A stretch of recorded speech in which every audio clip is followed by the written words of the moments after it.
ಧರ್ಮಸ್ಥಳ ದೂರುದಾರನ ಬಗ್ಗೆ ಎಕ್ಸ್ಕ್ಲೂಸಿವ್ ಆದ ಸುದ್ದಿ. ದೂರುದಾರನ ಹುಟ್ಟೂರಲ್ಲಿ ರಿಯಾಲಿಟಿ ಚೆಕ್. ದೂರುದಾರನ ಬಗ್ಗೆ ಗ್ರಾಮಸ್ಥರು ಏನ್ ಹೇಳ್ತಾರೆ? ಧರ್ಮಸ್ಥಳ ಪ್ರಕರಣದ ಬಗ್ಗೆ ದೂರು ಕೊಟ್ಟವ ಆತನ ಬಗೆಗಿನ ಎಕ್ಸ್ಕ್ಲೂಸಿವ್ ಆದ ಸುದ್ದಿ.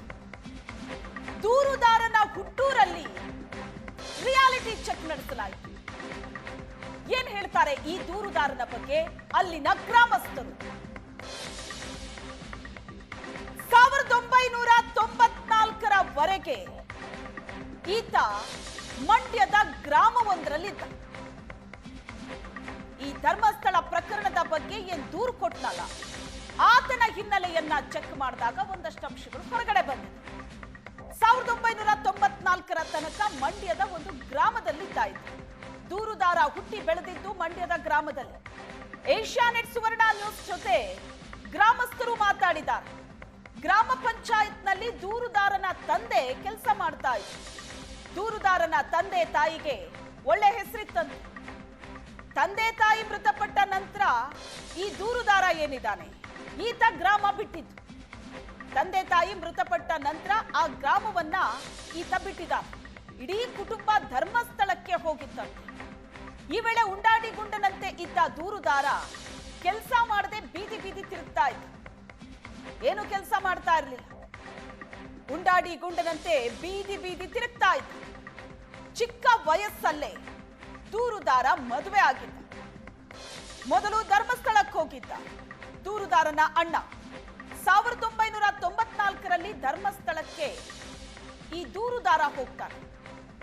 1994ರಲ್ಲಿ ಧರ್ಮಸ್ಥಳದಿಂದ 2014ರಲ್ಲಿ ಗ್ರಾಮಕ್ಕೆ ವಾಪಸ್ಸಾಗಿದ್ದ. ಮೂರನೇ ಹೆಂಡತಿಯ ಜೊತೆ ಗ್ರಾಮಕ್ಕೆ ಈತ ವಾಪಸ್ಸಾಗಿತ್ತು. ವಾಪಸ್ ಬಂದಿದ್ದ ಸುಮಾರು 1 ವರ್ಷ ಗ್ರಾಮದಲ್ಲೇ ಇದ್ದ ಆತ. ಸ್ವಚ್ಛತಾ ಕೆಲಸ ಮಾಡ್ತಾ ಇದ್ದಂತೆ ಅದೇ ಗ್ರಾಮದಲ್ಲಿ, ಮಂಡ್ಯದ ಒಂದು ಗ್ರಾಮದಲ್ಲಿ. ಗ್ರಾಮಸ್ಥರೇ ಸೇರಿ ಶೀಟ್ ಮನೆ ಕಟ್ಕೊಟ್ಟಿದ್ರಂತೆ.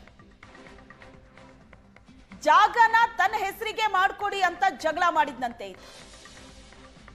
ಸ್ವಚ್ಛತಾ ಕಾರ್ಯದ ಜೊತೆಗೆ ಇಟ್ಟಿಗೆ ಫ್ಯಾಕ್ಟರಿಯಲ್ಲೂ ಕೂಡ ಕೆಲಸ ಮಾಡ್ತಾ ಇದ್ದ. ರಾತ್ರೋರಾತ್ರಿ ಊರ್ ಖಾಲಿ ಮಾಡ್ಕೊಂಡು ಹೋಗ್ತಾನೆ ಅಲ್ಲಿಂದ. ಈ ದೂರುದಾರನಿಗೆ 3-4 ಜನ ಅಣ್ಣ ತಮ್ಮಂದ್ರು ಇದ್ರು. ದೂರುದಾರನ ಅಣ್ಣ ಈಗಲೂ ಧರ್ಮಸ್ಥಳದಲ್ಲೇ ಇದ್ದಾರೆ. ನೂರಾರು ಶವಗಳನ್ನ ಹೂತಿದ್ದೀನಿ ಅನ್ನೋದು ಸುಳ್ಳು. ಧರ್ಮಾಧಿಕಾರಿ ಬಗ್ಗೆ ಹೇಳ್ತಾ ಇರೋದು ಸುಳ್ಳು. ಧರ್ಮಸ್ಥಳಕ್ಕೆ ಹೋದಾಗ ದೇವಸ್ಥಾನಕ್ಕೆ ನಮ್ಮನ್ನ ಬಿಡಿಸ್ತಾ ಇದ್ದ. ದೇವಸ್ಥಾನದ ಒಳಗಡೆ ಹೋಗೋದಕ್ಕೆ ಈತ ಸಹಾಯ ಮಾಡ್ತಾ ಇದ್ದ. ಸೀರೆ ಬಟ್ಟೆ ತಂದು ಗ್ರಾಮದಲ್ಲಿ ಒಮ್ಮೆ ಹಂಚಿದ್ದ ಈತ. ವೀರೇಂದ್ರ ಹೆಗ್ಗಡೆಯವರು ಹಂಚೋದಕ್ಕೆ ಕೊಟ್ರು ಅಂತ ಗ್ರಾಮಕ್ಕೆ ಸೀರೆ ಬಟ್ಟೆಗಳನ್ನ ತಂದು ಹಂಚಿದ್ನಂತೆ. ಶವಗಳ ಮೇಲಿದ್ದ ಚಿನ್ನ ಕದೀತಾ ಇದ್ದ ಅಂತ ನಾವು ಕೂಡ ಕೇಳಿದ್ವಿ ಅನ್ನೋದು ಗ್ರಾಮಸ್ಥರು ಹೇಳ್ತಾ ಇರೋದು. ಧರ್ಮಸ್ಥಳದಲ್ಲಿ ಅತ್ಯಾಚಾರ ಕೊಲೆಯಾದ ನೂರಾರು ಶವಗಳನ್ನ ಹೂತಿಟ್ಟಿದ್ದೇನೆ ಅನ್ನುವಂಥದ್ದು ಅನಾಮಿಕನ ಆರೋಪ. SIT ಕೂಡ ತನಿಖೆ ನಡೆಸ್ತಾ ಇದೆ. ಅಂದ್ರೆ ಷಡ್ಯಂತ್ರ ಧರ್ಮಸ್ಥಳದ ವಿರುದ್ಧ ನಡೆದಿದೆ ಅನ್ನುವಂಥ ಆರೋಪಗಳು ಕೂಡ ಕೇಳಿ ಬರ್ತಾ ಇದೆ. ಹಾಗಾದ್ರೆ ಅನಾಮಿಕ ಇದ್ದಂತಹ ಗ್ರಾಮಸ್ಥರು ಏನ್ ಹೇಳ್ತಾರೆ ಅನ್ನೋದ್ರ ಬಗ್ಗೆ ಮಾತಾಡ್ಲಿಕ್ಕೆ ನಾನು ಮಂಡ್ಯದ ಅನಾಮಿಕನ ಗ್ರಾಮಕ್ಕೆ ಬಂದಿದ್ದೀನಿ. ಅವ್ರನ್ನ ಗ್ರಾಮಸ್ಥರು ಕೂಡ ಮಾತನಾಡಿಸ್ತೀನಿ. ಸರ್, ಎಷ್ಟು ವರ್ಷ ಈ ಗ್ರಾಮದಲ್ಲಿ ಇದ್ರು? ಈ ಗ್ರಾಮಕ್ಕೂ ಅನಾಮಿಕಗೂ ಏನ್ ನಂಟು ಸರ್? ಸರ್, ಧರ್ಮಸ್ಥಳದಲ್ಲಿ ಸ್ವಲ್ಪ ದಿವಸ ಇದ್ದಾಗ ಸ್ನಾನಘಟ್ಟ ನೇತ್ರಾವತಿ ಸ್ನಾನಘಟ್ಟದಲ್ಲಿದ್ದ. ಅಲ್ಲಿ ಭಕ್ತಾದಿಗಳು ಒಡವೆ ಕದಿಯೋದು ಬಟ್ಟೆ ಕದಿಯೋದೆಲ್ಲ ಮಾಡಿ ಹೆಗ್ಡೆಯವ್ರಿಗೆ ಗೊತ್ತಾಗಿ ಅಲ್ಲಿಂದ ಕಿತ್ತಿ ಓಡಿಸಿದ್ರು. ಇವ್ರನ್ನ ಕಿತ್ತಿ ಓಡಿಸಿದಾಗ ಇಲ್ಲಿ ಬಂದೊಂದು 6 ತಿಂಗಳಿದ್ದ. ಬಂದು ಅದೆಲ್ಲ ಮತ್ತೆ ಕೊಯಮತ್ತೂರ್ಗೆ ಹೋಗಿ ಸೇರ್ಕೊಂಡಿದ್ದ. ಮದುವೆ ಏನಾಗಿತ್ತ ಸರ್? ಸಂಸಾರ ಹೆಂಗೆ? ಕುಟುಂಬದಿಂದನೇ ಇಲ್ಲಿ ನಾಗಮಂಗಲದಲ್ಲಿ ಒಂದು ಹುಡುಗಿ ಇಲ್ಲಿದ್ದಂಗೆ ಮದುವೆ ಮಾಡಿಸಿದ್ರು.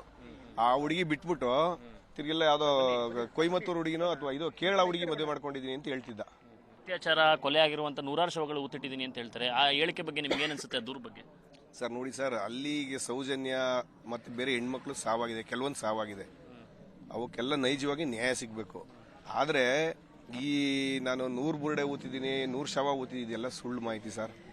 ಇದು ಧರ್ಮಸ್ಥಳದಲ್ಲಿ ಎಷ್ಟು ವರ್ಷ ಕೆಲಸ ಮಾಡಿದ್ರು? ಧರ್ಮಸ್ಥಳ ಕೆಲಸ ಬಿಟ್ಟ ಮೇಲೆ ಅಥವಾ ಗ್ರಾಮಕ್ಕೆ ಬಂದಿರ ಸರ್? ಹೆಂಗಿರ್ತಾ ಇದ್ರು ಸರ್? ಇಲ್ಲ, ನಾನು ನೋಡಿಲ್ಲ. ಧರ್ಮಸ್ಥಳ ಬಿಟ್ಟಾದ್ಮೇಲೆ ನನಗೆ ಸಿಕ್ಕೂ ಇಲ್ಲ, ಅವನು ಇದಿಲ್ಲ. ಬಟ್ ಇಲ್ಲಿ ನಮ್ಮ ಗ್ರಾಮದಲ್ಲಿ ಸುಮಾರು 94ನೇ ಇಸ್ವಿವರೆಗೂ ಇಲ್ಲೇ ಇದ್ದದ್ದು, ಇಲ್ಲೇ ಹುಟ್ಟಿದ್ದು. ಪೌರ ಕಾರ್ಮಿಕ ಕೆಲಸ ಮಾಡಬೇಕಾದ್ರೆ ಡೆಡ್ ಬಾಡಿಗಳ ಮೇಲೆ ಚಿನ್ನ ಕದೀತಾ ಇದ್ದ, ಸೀರೆ ಕದೀತಾ ಇದ್ದ ಅಂತ ಅವ್ರ ಜೊತೆಗಿದ್ದವರೇ ಹೇಳ್ತಾರೆ. ಅಂದ್ರೆ ಊರಿನವ್ರ ಜೊತೆ ಯಾವ ರೀತಿ ಇರ್ತಾ ಇದ್ದ ಸರ್? ಬಂದು ಹೋಗೋದನ್ನ ಮಾಡ್ತಾ ಇದ್ದ ಏನು? ಅವನಿಲ್ಲಿ ಅವ್ರ ತಂದೆ ಕಾಲದಿಂದ ಇಲ್ಲಿ ಇದ್ರು. ಇವನು ಚಿಕ್ಕ ಹುಡುಗ ಆಗ್ಲಿಂದ ಅವರ ಅಕ್ಕಂದು ಕೊಲೆ ಆಗುತ್ತೆ ಮಂಡ್ಯದಲ್ಲಿ. ಅವ್ರ ಮಾವ ಕೊಲೆ ಮಾಡ್ತಾನೆ. ಆಗ ಇವರೆಲ್ಲ ಊರು ಬಿಟ್ಟು ಹೊರಟೋಯ್ತಾರೆ. ಊರು ಬಿಟ್ಟು ಹೋಗಿ ಧರ್ಮಸ್ಥಳದಲ್ಲಿ ಸೇರ್ತಾರೆ. ಒಂದು ಕೆಲವು ವರ್ಷ ಆದಮೇಲೆ ಧರ್ಮಸ್ಥಳ ಬಿಟ್ಟು ಇಲ್ಲಿಗೆ ಬರ್ತಾನೆ. ಬಂದು ಇದೇ ಜಾಗದಲ್ಲಿ ಶೆಡ್ ಹಾಕೊಂಡಿರ್ತಾನೆ. ನನ್ನ ಹತ್ರ ಸ್ವಲ್ಪ ದಿವಸ ಫ್ಯಾಕ್ಟ್ರಿಲಿ ಕೆಲಸ ಮಾಡ್ತಾ ಇರ್ತಾನೆ. ಬಟ್ಟೆ ಗಿಟ್ಟೆ ಎಲ್ಲ ಜನಗಳಿಗೆ ಕೊಡ್ತಾ ಇರ್ತಿದ್ದ. ನಾನು SBIನಲ್ಲಿ 2 ಹಸು ಲೋನ್ ಕೊಡಿಸ್ಕೊಟ್ಟಿದ್ದೆ, ಅದು ಕಟ್ಟಲಿಲ್ಲ. ಅವ್ನು ಹೊಟ್ಟೋದ. ಇವನ್ನೆಲ್ಲ ಬರೀ ಅಂತ ಒಳ್ಳೆ ನೇಚರ್ ಇಲ್ಲ ಅವನಿಗೆ. ಧರ್ಮಸ್ಥಳದ ಬಗ್ಗೆ ಅವನು ಮಾತಾಡೋದು ನಮಗೆ ಸಮಂಜಸ ಇಲ್ಲ. ಏನು ಷಡ್ಯಂತ್ರ ಅನ್ಸುತ್ತೆ ಸರ್ ಇದು ಅವನ್ನ ಈ ದೂರುಗಳಿಂದ? ಅವನಿಗೆ ಯಾರೋ ಏನೋ ಹೇಳ್ಕೊಟ್ಟು ಅಥವಾ ದುಡ್ಡು ಕಾಸಿಗೆ ಏನೋ ಬ್ಲ್ಯಾಕ್ ಮೇಲ್ ಮಾಡ್ತಾ ಇದ್ದಾನೆ ಅವನು. ಇವನೇ ಧರ್ಮಸ್ಥಳದಲ್ಲಿ ನೇತ್ರಾವತಿನಲ್ಲಿ ಯಾರೋ ಆತ್ಮಹತ್ಯೆ ಅದು ಇದು ಮಾಡ್ಕೊಂಡಿರ್ತಾರೆ. ಹೆಣ್ಗಳ ಪೊಲೀಸ್ನವ್ರು ಪೋಸ್ಟ್ ಮಾರ್ಟಮ್ ಊತ ಹಾಕ್ಸಿರ್ಬೋದೇನೋ. ಇವನು ಸ್ವಾಮಿಗಳೇ ಹೊಡೆದು ಊತ ಹಾಕ್ಸ್ಬಿಟ್ಟವ್ರಿಂದ ಅದೆಲ್ಲ ಸುಳ್ಳು. ಊರಲ್ಲಿದ್ರು. ಯಾವಾಗ ಊರು ಖಾಲಿ ಮಾಡಿದ್ದವರು? ಈ ಒಂದು 2014-15 ಇಲ್ಲೇ ಇದ್ದ. ಒಂದು 6 ತಿಂಗಳು ವರ್ಷ ಇದ್ದ ಇಲ್ಲಿ ಅಷ್ಟೇ. ಆಮೇಲೆ ಖಾಲಿ ಮಾಡ್ಬಿಟ್ಟ. ಈಗ ಸಾಕಷ್ಟು ಆರೋಪಗಳು ಧರ್ಮಸ್ಥಳದ ವಿರುದ್ಧ, ವೀರೇಂದ್ರ ಹೆಗ್ಡೆ ಅವರ ವಿರುದ್ಧ ಬರ್ತಾ ಇದೆ. ಅನಾಮಿಕಂದ ಬಹಳ ಪ್ರಮುಖವಾಗಿ 100 ಶವಗಳು ಊತಿಟ್ಟಿದ್ದೀನಿ ಅಂತದ. ಅವ್ನು ಹೇಳಿಕೆ ನಿಜ ಅನ್ಸುತ್ತಾ? ಏನ್ ಅನ್ಸುತ್ತೆ ನಿಮಗೆ? ಸುಳ್ಳು ಸರ್ ಅದೆಲ್ಲ. ಬಟ್ ಈ ಕಳ್ತನ ಮಾಡೋದು ಇವೆಲ್ಲ ಮಾಡ್ತಾನೆ ಅಂತ ನಮಗೆ ವಿಚಾರ ಹೇಳ್ತಿದ್ರು. ಅಲ್ಲಿ ಹೊಡ್ಬೇಕಾಯ್ದು ಹಿಂಗೆಲ್ಲ ಮಾಡ್ತಾನೆ ಅಂತ ಅಂದ್ಬಿಟ್ಟು. ಬಟ್ ಇವೆಲ್ಲ ಈ ಹೆಣಗಳು ಊತಿರೋದು ಇವೆಲ್ಲ ಮಾಡಿರೋದು ಅನ್ನೋದು ಆ ಒಂದು ಧರ್ಮಸ್ಥಳದ ಒಂದು ಧರ್ಮಾಧಿಕಾರಿ ಮೇಲೆ ಅವರ ಹೆಸರು ಕೆಡ್ಸೋಕ್ಕೆ ಮಾಡ್ತಾನೆ. ಏನೋ ಉದ್ದೇಶಪೂರ್ವಕವಾಗಿ ಯಾರೋ ಹೇಳಿ ಮಾಡಿಸ್ತವ್ರೆ. ಬೇಕು ಅಂತ ಸರ್, ಒಂದ್ ವೇಳೆ ಅವ್ನು ಹೇಳೋದೆಲ್ಲ ಸುಳ್ಳಾಗಂತ ಸಂದರ್ಭದಲ್ಲಿ? ಸುಳ್ಳೇ ಸರ್, ಅದು ಸುಳ್ಳೆ. ಅವನ ಮೇಲೆ ಕ್ರಮ ಆಗಬೇಕು, ಅವನ ಮೇಲೆ ಕಠಿಣ ಶಿಕ್ಷೆ ಆಗಬೇಕು. ಅವನು ಕಳ್ಳ ಮಾತ್ರ, ಅವನು ದೊಡ್ಡ ಕಳ್ಳ. ಅವನು ಅಂಥದ್ದ ಇವನು ಅಪವಿತ್ರ ಮಾಡೋಕೆ ಹೊರಟವನಿಗೆ ಕಠಿಣ ಶಿಕ್ಷೆ ಆಗಲೇಬೇಕು. ಮತ್ತು ಅವ್ನಿಗೆ ಯಾರ್ಯಾರು ಏನೇನು ಸಪೋರ್ಟ್ ಮಾಡ್ತಾ ಇದ್ದಾರೆ, ಹೇಳ್ಕೊಟ್ಟು ಮಾಡಿಸ್ತಾ ಇದ್ದಾರೆ, ಫಸ್ಟು ಅವ್ರನ್ನ SIT ಅವ್ರು ಅವ್ರನ್ನ ಹಿಡಿಬೇಕು. ಅವ್ರನ್ನ ಹಿಡಿದು ಅವ್ರಿಗೂ ಶಿಕ್ಷೆಯಾಗಿ ಗಡೀಪಾರು ಮಾಡಬೇಕು ಅವನ್ನ. ಇದಿಷ್ಟು ಅನಾಮಿಕನ ಗ್ರಾಮಸ್ಥರ ಮಾತು. ಇದು ಷಡ್ಯಂತ್ರ ಆಗಿದೆ. ಧರ್ಮಸ್ಥಳದ ಮೇಲೆ ಆರೋಪವನ್ನು ಹೊರಿಸಲಿಕ್ಕೆ, ಕೆಟ್ಟ ಹೆಸರನ್ನ ತರಲಿಕ್ಕೆ ನಡೀತಾ ಇರ್ತಕ್ಕಂತಹ ಆ ಷಡ್ಯಂತ್ರ ಇದು. ಅಂದರೆ ಅವನು ಧರ್ಮಸ್ಥಳದಲ್ಲಿ ಕೆಲಸ ಮಾಡ್ತಿದ್ದ ಸಂದರ್ಭದಲ್ಲೂ ಕೂಡ ಶವಗಳ ಮೇಲಿನ ಚಿನ್ನ, ಒಡವೆಗಳನ್ನು, ಸೀರೆಗಳನ್ನು ಕದಿಯೋಕ್ಕಂಥ ಕೆಲಸವನ್ನು ಮಾಡ್ತಿದ್ದ. ಅವನ ನಡತೆ ಭಾಳ ಕೆಟ್ಟಾಗಿತ್ತು. ಹಾಗಾಗಿ ಇದು ಷಡ್ಯಂತ್ರದ ಒಂದು ಭಾಗ ಆಗಿದೆ. ಯಾರೆಲ್ಲ ಈ ಷಡ್ಯಂತ್ರವನ್ನು ನಡೆಸಿದರೆ ಅವರ ವಿರುದ್ಧ, ಎಲ್ಲರ ವಿರುದ್ಧ ಕೂಡ ಕಠಿಣ ಕ್ರಮ ಆಗಬೇಕು ಅನ್ನುವಂಥ ಒತ್ತಾಯವನ್ನು ಅನಾಮಿಕನ ಗ್ರಾಮಸ್ಥರು ಮಾಡ್ತಾ ಇರ್ತಕ್ಕಂಥ ವಾದ. ಕ್ಯಾಮ್ರಾ ಪರ್ಸನ್ ಮಹೇಶ್ ಜೊತೆ ನಂದನ್ ರಾಮಕೃಷ್ಣ, ಏಷ್ಯಾನೆಟ್ ನ್ಯೂಸ್, ಮಂಡ್ಯ.